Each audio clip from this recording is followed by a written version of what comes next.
Ladies and gentlemen, true Switch believers, the time has come. We have a new savior, a new lord, dare I say, a new king. The new king, he gives us what we have always wanted. Our dreams have come true. And that savior's name, his name is Douglas. And if you don't believe that miracles come true, if you don't believe that dreams can come true, then clearly you've never drank Dr. Pepper or heard of limited run games.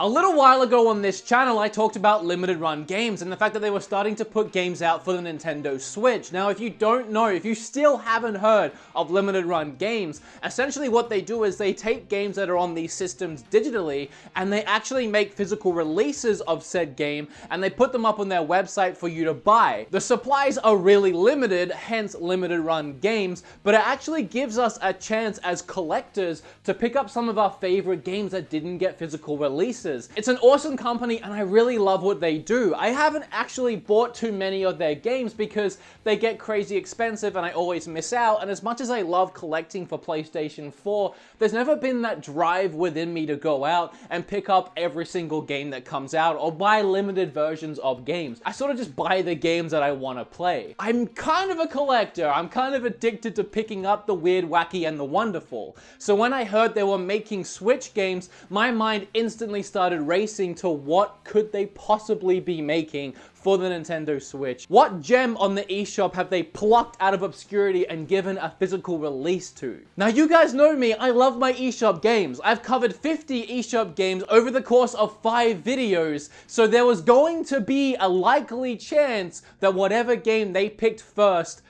I was gonna have talked about it at some point, have played it, and have loved it. But they picked the one, the only, the main game that if you had said to me, Wood, what game do you want physical? I would say, without question, without doubt, without thinking about it, Thimbleweed Park. Please give me a physical release of Thimbleweed Park.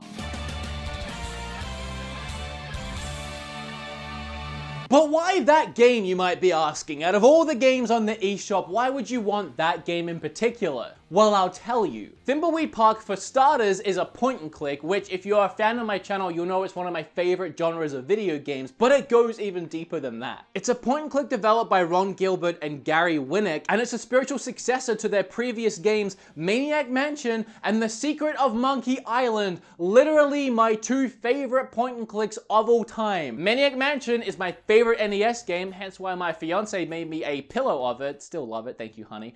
And The Secret of Monkey Island is one of my favorite video games in general, and I realize this is Curse of Monkey Island. I don't have a physical A Secret of Monkey Island, but you get the point. So when Thimbleweed Park finally released on the Switch and I finally got my hands on it, I instantly fell in love. The fact that Limited Run is bringing this game out physical makes me more excited than well, actually, you probably understand, both if you know me and by watching this video, how excited I am for that. Hey, I'm just gonna dive right into it with my number 1, Thimbleweed. Can we please get a Thimbleweed on the Switch, a physical copy of Thimbleweed? I'll buy like 7 copies, please, please. Please. There's also a limited edition, I guess, that comes with a phone book and a big box and a bunch of other things for the game, which, you know, I will be doing my best to buy. And actually, I really like what they're doing with their first Switch release. Usually there's a limited number of each game they make, about 3,000. And when that countdown clock expires and it goes live, those 3,000 copies are usually bought out pretty quick. So sometimes you might miss out on the game you're waiting for from them. And the reason why they do that is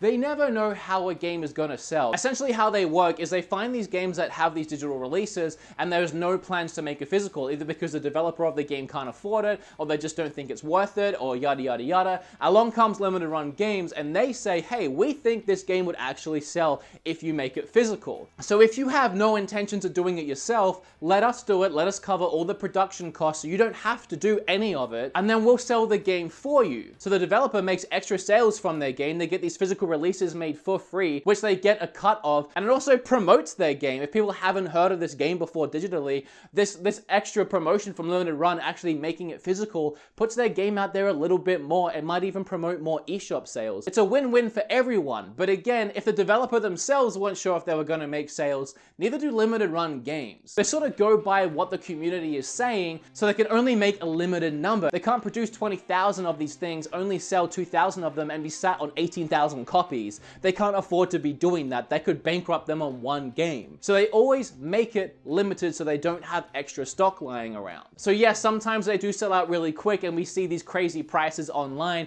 Unfortunately, that's just the nature of the beast. But because they haven't done a Switch release before and they have no idea how many copies they're gonna need, they're actually doing an open order. So pre-orders start at a certain date, and depending on how many people order it will depend on how many they actually make. Which tells me that for this Switch release of Thimbleweed Park at least, assuming you get in pretty soon in the first day or two and actually put a pre-order in, I would say that tells me you're guaranteed to get a copy. The only thing that's limited is the special edition, which I think they're limiting to 3,000. But it seems to me you can actually buy this one without too much pressure or having to look at it on eBay later 5 times the price. So I'm excited. I am actually going to get Thimbleweed Park, a physical copy of it, for 35 bucks plus shipping. I'm so happy with that. This is great news for me personally. This is why I'm so excited and wanted to make this video. I love the eShop. I love Limited Run games and everything that they do. So coming together and giving me limited editions, limited copies of Nintendo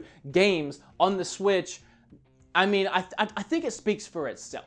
And after that first announcement, we actually got a few more games announced, and a couple of them, again, are games I talked about on this channel already, and I already love. So we have Mercenary Kings, which I reviewed in my very last eShop video, and here's what I said about that then. Mercenary Kings Reloaded is a perfect mix of Metal Gear and Contra, which even steals the communication style of Metal Gear to deliver most of its story. The parody of that, combined with the animation and dialogue, makes for a fairly humorous story as well. This amazing pixel art you're seeing on the screen right now might remind you of one of my favorite, actually my number one favorite beat 'em up game of all time, Scott Pilgrim. And that's because it's done by the same guy, and you can clearly see the parallels in the art style here. This is hands down another one that I am really excited for. The other two on this list I'm about to talk about, I'm definitely gonna pick up and I'm gonna enjoy, I'm gonna love. But this is the other one that I was like, yes, that's a great choice. Then we have Saturday Morning RPG. Now this is a game they've already done for PlayStation 4 and Vita, so now they're just taking it and putting it on the Switch. And actually with this one, we don't even have that game on the eShop yet, and I'm only realizing that right now. So I'm not sure if they're taking that game and putting it on the system for the first time,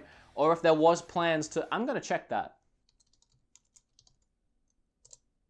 It looks like it was announced very recently to be on the Switch. So this one's cool because around about the same time it comes out digitally, you can also purchase it physically from Limited Run Games. It's nice to have that option. In this game, players control Marty, an average high school student who gains an extraordinary power through a magical notebook. This power allows him to use everyday objects in battle against the evil forces of the Hood. The combat in this game is all about timed button presses, both for attack and defense. There is a decent amount of complexity that goes into the combat system and the game as a whole. However, it is a really easy game that doesn't provide too much of a challenge from its combat. Fortunately, even with the easy difficulty level, the game is a pleasure to play. The game is still enjoyable regardless of it being kind of easy. Interestingly, a little fun wood fact, that sounds wrong. This game was actually a launch title for the Ouya and started as a mobile game. I didn't know that it was a launch title for Ouya until I started looking up this video. No one cares. No one even knows what an Ouya, I mean, do you know? Let me know down below if you know what an Ouya is.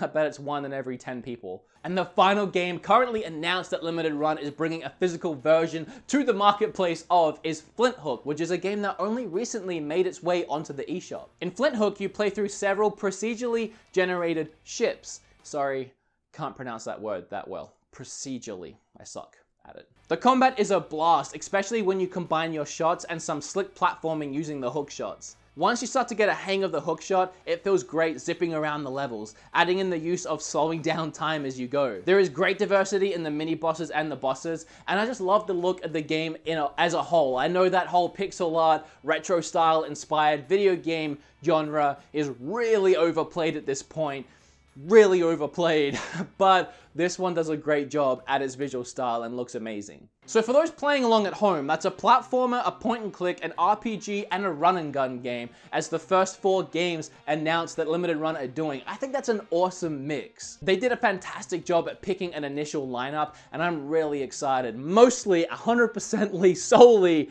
for Thimbleweed Park.